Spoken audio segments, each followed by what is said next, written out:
नमस्कार बंधुगण आमे शुणुचे श्री कमलाकांत महांतीଙ୍କ लिखित गल्प संकलन सारांश एथिरु उद्धृत गल्प श्रद्धांजलि भीतर को पशु पशु से टिके अटकी गले। ये सब कौन चली घरे एते कोलाहल एते आयोजन ये सब कौन पाई मने पकईवा को चेष्टा करी से किछि मने पकई पारु नथिले। आपण भीतर को आसंतु सेपटरू कहार कंठस्वर शुणी से केमती चमकी पड़िले। क्षणक मध्यरे प्रकृतिस्थ होई तांको पाछोटी नेबाकू आसी सेठारे दंडामान द्वारपालଙ୍କୁ चाहि कहिले से आ गोटे दुईटी मुहूर्त एठी रहिबाकू चाहंती। ओ आपणक घरे कौन चलीछि आपण देखिबाकू चाहंती? बेस देखंतु किंतु बेसी समय एठी छिड़ा होई रहिबे नाही। द्वारपाल अपसरी जीवा क्षणी से पुणी घर भीतर को चाहिए। मझिगरे बेजाए लोकंक मेल अधिकांश चिन्हा जड़े अधे अचिन्हा समस्ते पाटी करछंती। किए काहाकू कौन कहूची बुझिबा संभव नुहे। समस्ते व्यस्त। दिन आसी 4टा बाजिलाणी। बहु वर्ष पूर्वे दिने दिने भुवनेश्वर कौनसी भल होटेल को खाइबा को गला बेले तांको घरर आधुनिका महिला माने एमती व्यस्त होई रंगीन साड़ी पिंधि डिनर लगी प्रस्तुत होथिले। आज कौन सेमती किछि डिनर व्यवस्था होइछि ना कौन होई पारे। बाहरे जोड़े गाड़ी छिड़ा होइछि। भुवनेश्वर नहेले कटक बा पुरी निश्चय से माने कुआडे जाउछंती। बाँ पट तांको बेडरूम रु मुहरे स्नो माखु माखु तांको बड़ झियो बाहरी आसिला। से पिंधिछि सेई जर्जेट साड़ी। मने पड़िला से साड़ी से आनिथिले तांको स्त्रींक पाई कलिकतार सेई बड़ दुकान रु। स्त्रींक पाखरु एबे से साड़ी पहुंचिछि बड़ झियो बुढ़ी पाखरे। हाँ एहा ही हुए। आउ डेरी काहेकि 4टा बाजिलाणी जे। बड़ झियो काहाको पचारला कि जानी। तांको कथा कही सान झियारी टिके उत्तर दे कहिला सेमाने समस्ते प्रस्तुत। खाली नना ओ भाई बाहरले हेला। सब कथा उपरे निघा रखिबार गोटे अनक्यानी दक्षता अछि टिकीर। ता कथा कहिबार भंगी क्रिकेटर स्पन बोलिंग भली। ए तो नना आसिलेणी। बाहर को चाही आखि नचई कहिला से। नना माने तांको बड़ पुओ बुना। सी भी घरे अछि ना कौन काहे ताको तो से देखि पारु नाहंती। बुना सबुले एमती नाटकीय सबु कथा को ड्रामाटाइज करिबा तार पुराणा अभ्यास। तांकर मने पड़िला बहु वर्ष पूर्वे से जो नाटक लेखुथिले तार गोटे चरित्र से गढ़िथिले अविकल बुना ढांचारे। से नाटकर गोटे डायलॉग से मने पकेबाकू चेष्टा करुथिले। सेपट अगणारू बुनार कंठ सुभिला। फूलमाଳ आसी जाइछि तो?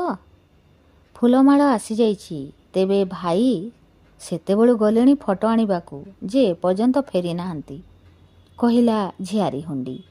ता मोटा कंठकू से यथा संभव सुललित करिबाकू चेष्टा करुछि बोली बुझा पड़ुथला।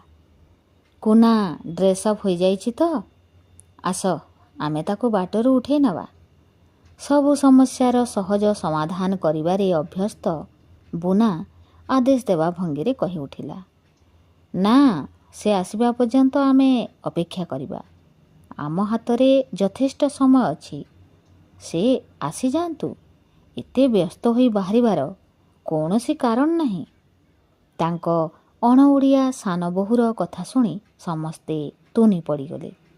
मन छुआ सौंदर्यर अधिकारिणी नलिनी एमती इम्पोजिंग ता कथा केही अमान्य करती नाही। किंतु एमाने जाउछंती कुआडे कि फटो कि फूलमाଳ। एमाने यदि होटेल रे डिनर खाइबाकू जाउछंती ताहले तांको सांगरे डाकू नाहांती काहेकि? अवश्य आग भली मसला दिया माछ मांस तरकारी खाइबा पई तांकर स्पृहा नाही। ता बोली एमाने तांको थरे डाकिबे नाही। मने मने ईषद विरक्त हो हो से टिके आड़े गले। प्रथमे बुना परे परे तांको झियो ज्वाई भाई भ्रातृबधू एमती गाय मोट 14 जन जाई 2टी गाड़ी रे बसिले। ସବୁକିଛି ସେ ଠିକ୍ ଦେଖିପାରୁଥିଲେ। ତାଙ୍କ ଦୃଷ୍ଟିର ପରିସର ଏତେ ବ୍ୟାପକ, ତାଙ୍କୁ କେମିତି ଖୁସି ଲାଗୁଥିଲା। ଗାଡ଼ି ଦୁଇଟି ଭୁବନେଶ୍ୱର ଆଡ଼େ ମୁହାଁଇଛନ୍ତି। ସନ୍ଧ୍ୟା 6ଟା ବେଳକୁ ସେମାନେ ଅଟକିଗଲେ ପ୍ରଶସ୍ତ ରାଜପଥର କଡ଼ରେ ଥିବା ଗୋଟିଏ ଦୋମହଲା ଅଟ୍ଟାଳିକା ଆଗରେ। ଜାଗାଟା ତାଙ୍କୁ ନୂଆ ଲାଗୁଥିଲା। ଏଇଟା କୌଣସି ହୋଟେଲ ବା ରେସ୍ତୋରାଁ ନୁହେଁ। ନା, ଏଠିକି ସେ କେବେ ଆସିନାହାନ୍ତି। ଅଟ୍ଟାଳିକାର ଉପର ମହଲାରେ ସହରର ଏତେ ବିଶିଷ୍ଟ ବ୍ୟକ୍ତିମାନଙ୍କୁ ଏକତ୍ର ଦେଖି ସେ ଘଟଣା କ'ଣ ବୁଝିବାକୁ ଚେଷ୍ଟା କରୁଥିବା ବେଳେ ତାଙ୍କ ଆଖି ପଡ଼ିଲା ଟେବୁଲ ଉପରେ ଫୁଲମାଳରେ ସଜ୍ଜିତ ବଡ଼ ଫଟୋଟି ଉପରେ। ଆରେ, ଇଏ କ'ଣ? ଇଏ ତ ତାଙ୍କର ଫଟୋ। ଯାହା ହଉ, ଏତେ ଦିନ ପରେ ଏମାନେ ତାଙ୍କ ବିଷୟରେ କିଛି ଆଲୋଚନା କରିବାକୁ ଏକତ୍ର ହୋଇଛନ୍ତି। ଭଲ କଥା, ଖୁବ୍ ଭଲ କଥା। ଉଭୟ ସାହିତ୍ୟ ଓ ସାହିତ୍ୟିକ ପାଇଁ ଇଏ ବିପୁଳ ସମ୍ଭାବନାର ଶୁଭ ସୂଚନା। ମୁଖ୍ୟ ଅତିଥି ତାଙ୍କ ଫଟୋ ଆଗରେ ଘିଅ ଦୀପ ଜାଳିବା, ବହୁ ବିଶିଷ୍ଟ ବ୍ୟକ୍ତି ତାଙ୍କ ପାଖରେ ମାଲ୍ୟାର୍ପଣ କରିବା ଏବଂ ସଭାର ଭିଡ଼ିଓ ରେକର୍ଡ଼ିଂ ହେଉଥିବା ଦେଖି ସେ ରୀତିମତ ଉତ୍ଫୁଲ୍ଲ ହୋଇଯାଉଥିଲେ। ମନ ତାଙ୍କର ଘର ଧରୁନଥିଲା। କାନ ଡେରି ଅପେକ୍ଷା କରୁଥିଲେ ବକ୍ତାମାନେ କ'ଣ କହିବେ ଶୁଣିବା ପାଇଁ। ଭଲ କଥା। ଭାଷଣ କାର୍ଯ୍ୟକ୍ରମ ଆଗରୁ ତାଙ୍କ କବିତା ପାଠୋତ୍ସବ। ଆରେ, ଇଏ ତ ସେଇ ନାମକରା ଅଧ୍ୟାପକ ହରପ୍ରସାଦ। କିନ୍ତୁ ସେ ଏମିତି ଆବୃତ୍ତି କରୁଛନ୍ତି କାହିଁକି? ଓ, ସିଏ ବୋଧେ ପ୍ରସ୍ତୁତ ହୋଇନାହାନ୍ତି। ନହେଲେ ତାଙ୍କ କବିତାଟି ଆଉ ଟିକିଏ ଭଲ ଭାବରେ ଆବୃତ୍ତି କରାଯାଇ ପାରିଥାନ୍ତା। ପରେ ପରେ ମଞ୍ଚ ଉପରକୁ ଆସୁଥିଲେ ତାଙ୍କ ସାନ ଝିଅ। ତା ହାତରେ ମଧ୍ୟ ତାଙ୍କ କବିତା ସଂକଳନ। ତାଙ୍କ ସାନ ଝିଅ ଲିଲି, ଯେ ଜୀବନରେ କେବେ ବି ତାଙ୍କ କବିତା ବା ସାହିତ୍ୟର ଧାର ଧାରି ନାହିଁ, ସେ ଆଜି ପାଠ କରିବ ତାଙ୍କ କବିତା। ସେ ମୁରୁକେଇ ହସିଲେ। ହଁ, ଏ ପୃଥିବୀରେ ସବୁ କିଛି ସମ୍ଭବ। କବିତା ପାଠ ପରେ ବକ୍ତା କରି ଚାଲିଥିଲେ ତାଙ୍କ ସାହିତ୍ୟ, ତାଙ୍କ ସଂଗ୍ରାମୀ ଜୀବନ, ତାଙ୍କ ମହନୀୟତା, ତାଙ୍କ ବ୍ୟକ୍ତିତ୍ୱର ଜୟଗାନ। ଓଡ଼ିଶାର ଜନଜୀବନ ପବ୍ଲିକ୍ ଲାଇଫରେ ତାଙ୍କ ଭୂମିକାରେ ଗୋଟିଏ ସ୍ଥୂଳଚିତ୍ର ଦେଉଥିଲେ ସମ୍ବାଦପତ୍ରର ସମ୍ପାଦକ ମହାଶୟ। ବିଚ୍ଛିନ୍ନାଞ୍ଚଳରେ ତାଙ୍କ ଲିଡରସିପ୍ ଉପରେ ଆଲୋକପାତ କରୁଥିଲେ ବର୍ଷିଆନ ସାହିତ୍ୟିକ ବକ୍ତା ଜଣକ। ରୀତିମତ ଚକିତ ହୋଇ ସେ ଭାବୁଥିଲେ, ସତରେ ନିଜ ବିଷୟରେ ସେ କେତେ ଅଜ୍ଞ। ଏତେ କଥା ଏମାନେ ଜାଣନ୍ତି ତାଙ୍କ ସାହିତ୍ୟ ବିଷୟରେ, ତାଙ୍କ ସଂଗ୍ରାମୀ ଜୀବନ ବିଷୟରେ।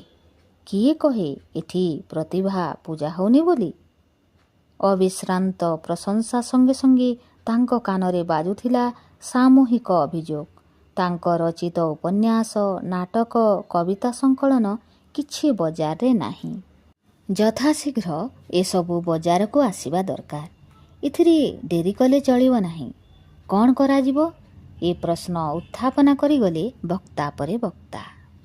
ସବୁ ସନ୍ଦେହ ଓ କଳ୍ପନାର ପୂର୍ଣ୍ଣଚ୍ଛେଦ ଟାଣି ଜ୍ୟେଷ୍ଠ ଜାମାତା ଷ୍ଟେଜକୁ ଉଠିଲେ ଏବଂ ଘୋଷଣା କଲେ ତାଙ୍କ ଲିଖିତ ସବୁ ବହି ବଜାରକୁ ଆଣିବାକୁ ଯୋଜନା ପ୍ରସ୍ତୁତ ହୋଇସାରିଛି। ଆସନ୍ତା ବର୍ଷ ଭିତରେ ତାଙ୍କ କବିତା ଓ ନାଟକ ନେଇ ଗ୍ରନ୍ଥାବଳୀ ପ୍ରକାଶ କରାଯିବ। ତାଙ୍କ ଅନେକ ଅପ୍ରକାଶିତ କବିତା ଏଥିରେ ସ୍ଥାନ ପାଇବ। ପରେ ପରେ ଆଉ 2 ଖଣ୍ଡ ଗ୍ରନ୍ଥାବଳୀରେ ସନ୍ନିବେଶିତ ହେବ ତାଙ୍କ ଉପନ୍ୟାସ ଓ ଅନ୍ୟାନ୍ୟ ରଚନା। ଏଥି ସଙ୍ଗେ ସଙ୍ଗେ ତାଙ୍କ ଜୀବନୀ ପ୍ରକାଶ କରିବା ପାଇଁ ଉଦ୍ୟମ ଆରମ୍ଭ ହୋଇସାରିଛି। ଆସନ୍ତା 2 ବର୍ଷ ମଧ୍ୟରେ ତାହା ମଧ୍ୟ ବଜାରକୁ ଆସିବ। ପ୍ରଫୁଲ୍ଲ ସବୁବେଳେ ଏମିତି କଥା କହିବାରେ ସେ କେବେ କାର୍ପଣ୍ୟ କରେ ନାହିଁ। ସେ ଏବେ ଓଡ଼ିଆ ସାହିତ୍ୟରେ ରଥିଟିଏ ହୋଇ ମୁଣ୍ଡ ଟେକୁଛି। ସବୁ ନହେଲେ ବି ଯାହା କହୁଛି ତାର ଅଧା କରିବା ତା ପକ୍ଷରେ ଅସମ୍ଭବ ହେବ ନାହିଁ।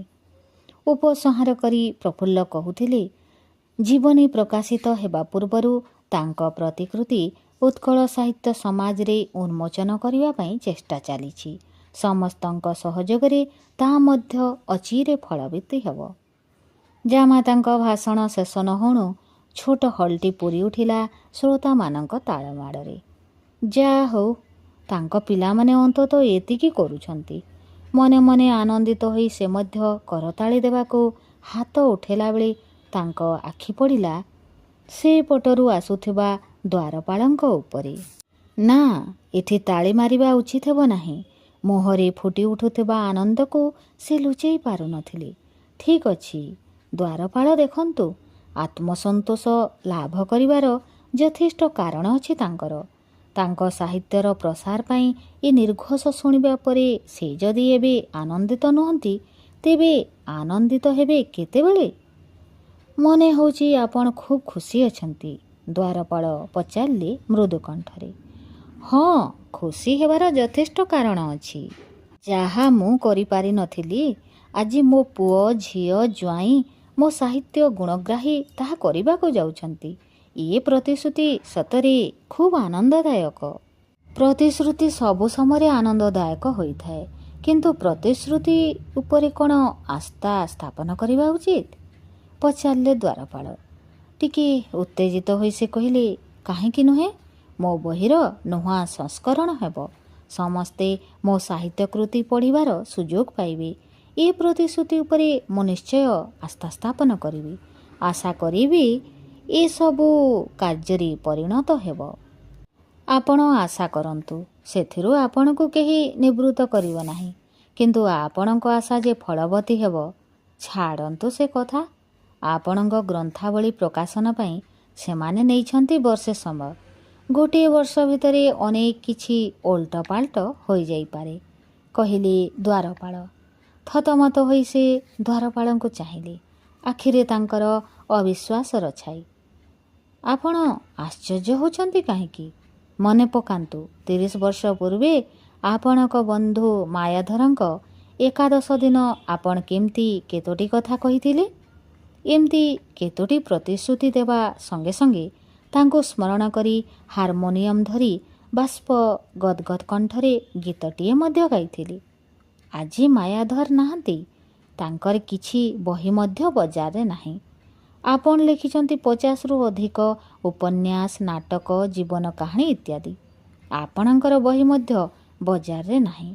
ସାହିତ୍ୟ ଦୁନିଆରେ ଆପଣଙ୍କ ଭଳି ବହୁ ବଡ଼ ବଡ଼ ରଥୀ ଏମିତି ଇତିହାସ ହୋଇଯାଆନ୍ତି। କିନ୍ତୁ ଏମାନେ ଯେ ମୋ ବହି ଛାପିବା ପାଇଁ ସଂକଳ୍ପବଦ୍ଧ। ମୁଁ ଇତିହାସ ହେବି କାହିଁକି? ନା, ମୁଁ ଇତିହାସ ହେବି ନାହିଁ। ଭଲ କଥା, ତାହା ଯଦି ହୁଏ ଆମେ ଖୁସି ହେବୁ। ଏବେ ଭିତରକୁ ଚାଲନ୍ତୁ, ହସି ହସି କହିଲେ ଦ୍ୱାରପାଳ। ସେ ହସ ତାଙ୍କୁ କେମିତି ଅସ୍ୱାଭାବିକ ମନେ ହେଲା। ଭିତରକୁ ପାଦ ପକଉ ପକଉ ସେ କହିଲେ, ଆପଣ ଏମିତି ହସୁଛନ୍ତି କାହିଁକି? ମହାଶୟ, ମୁଁ ମହାକାଳର ଅନୁଚର। ମୋ ହସ ଭିତରେ ବହୁ ସାହିତ୍ୟର ବହୁ ଇତିହାସ ଏମିତି ହଜିଗଲେଣି। ଆପଣ କିନ୍ତୁ ମହାକାଳର ଅତିଥି। ଆପଣ ଆଶା ରଖନ୍ତୁ, ହୁଏତ ଇତିହାସର ଅନ୍ଧମହାଣୀରେ ଆପଣ ହଜିଯିବେ ନାହିଁ। ସେ ଭିତରକୁ ପଶିବାର ଉପକ୍ରମ କରି ପୁଣି ଭୁବନେଶ୍ୱର ଆଡ଼କୁ ମୁହଁ ବୁଲାଇଲେ। ଗାଡ଼ି ଦୁଇଟି ଫେରିବାକୁ ଆରମ୍ଭ କଲେଣି। ପଛ ସିଟ୍ରେ ବସିଥିବା ତାଙ୍କ ସାନ ପୁଅ କ'ଣ କହିବାକୁ ଯାଇ ହଠାତ୍ ହାଇ ମାରିଲେ। ବଡ଼ ବାପା ଆମର ଏମିତି ହାଇ ମାରୁଥିଲି, କହିଲା ମଝିଆ ଝିଆରୀ ମୀରା। ସେ ହାଇସ୍କୁଲର ଶିକ୍ଷୟିତ୍ରୀ। ସୁଯୋଗ ପାଇଲେ ପରିସ୍ଥିତିରୁ ଲାଭ ଉଠେଇଲା ଭଳି କଥା କହିବା ତା'ର ଅଭ୍ୟାସ। ଭାଇଙ୍କ ହସ ବି ଠିକ୍ ବଡ଼ ବାପାଙ୍କ ଭଳି। ମୀରା କଥାର ଖିଅ ଧରିଲା। ହଁ, ଠିକ୍ କଥା। ଇଏ ତାଙ୍କର ବହୁ ଗୁଣ ଛଡ଼େଇ ଆଣିଛି, ଆଗ ସିଟ୍ରୁ ମନ୍ତବ୍ୟ ଦେଲେ ତାଙ୍କ ସାନ ଭାଇ। ଇଏ କ'ଣ କହୁଛି ଅଇଁଠି? ଜୀବନକୁ ସିରିୟସ୍ ନଜରରେ ଦେଖୁଥିବା ତାଙ୍କ ସାନ ପୁଅ କୁନା, ଯିଏ ସବୁ କଥା ମାପିଚୁପି କହେ, ସିଏ ତାଙ୍କ ଭଳି ଗୋଟିଏ ଦିଲଖୋଲା ଲୋକର ସବୁ ଗୁଣ ଛଡ଼େଇ ନେଇଛି। ଏକଥା ଅଇଁଠି କହୁଛି କେମିତି? ତେବେ କୁନା ଖୁବ୍ ଲଜିକାଲ। କୌଣସି ଅବାନ୍ତର କଥାକୁ ପ୍ରଶ୍ରୟ ଦିଏ ନାହିଁ। କଥାରେ ବା କାମରେ ଅଇଁଠିର ମଧ୍ୟ କିଛି ଦୋଷ ନାହିଁ। ତାକୁ ବୟସ ହେଲାଣି 80 ପାଖାପାଖି। ସେ ବୋଧହୁଏ ସବୁ କଥା ମନେ ପକାଇ ପାରୁନାହିଁ। ଗାଡ଼ି ଦୁଇଟି ଘର ଗେଟ୍ ପାଖରେ ଅଟକିଗଲି। କାଲିକା ପ୍ରୋଗ୍ରାମ କ'ଣ? ଆଜି ସନ୍ଧ୍ୟା କେମିତି କଟିଲା? କିଏ ଭଲ ଭାଷଣ ଦେଲା? କିଏ ଦେଖାଯାଉଥିଲା କେତେ ସୁନ୍ଦର? କିଏ କେତେ ଦାମର ଶାଢ଼ୀ ପିନ୍ଧିଥିଲା? ଏସବୁ କଥା ହେଉ ହେଉ ସମସ୍ତେ ଘର ଭିତରେ ପଶୁଥିଲେ। କିନ୍ତୁ ତାଙ୍କ ଗ୍ରନ୍ଥାବଳୀ ପ୍ରକାଶନ କଥା ତ କେହି ଉଠାଉନାହାନ୍ତି। ସେ କାନ ଡେରିଲେ। ନା, ସେ କଥା କାହାରି ମନେ ନାହିଁ। ଅଥଚ ତାହା ହେଉଛି ଆଜି ସନ୍ଧ୍ୟାର ସବୁଠୁ ବଡ଼ ଘଟଣା। ଦ୍ୱାରପାଳ ତାଙ୍କୁ ଇଙ୍ଗିତ ଦେଲେ, ଆଉ ନୁହେଁ, ଏବେ ଭିତରକୁ ଆସନ୍ତୁ। ସେ ପାଦ ଚାଲିଲେ। ତାଙ୍କର ମନେ ହେଲା ସେ ଯେମିତି ଉଡ଼ି ଚାଲୁଛନ୍ତି। ଅଦ୍ଭୁତ ସେ ଅନୁଭୂତି। ପଛ କଥା ଧୀରେ ଧୀରେ ତାଙ୍କ ମନରୁ ଲିଭି ଆସୁଥିଲା। ସେ ଆଗକୁ ଚାଲୁଥିଲେ, ଆଗକୁ, ଆହୁରି ଆଗକୁ।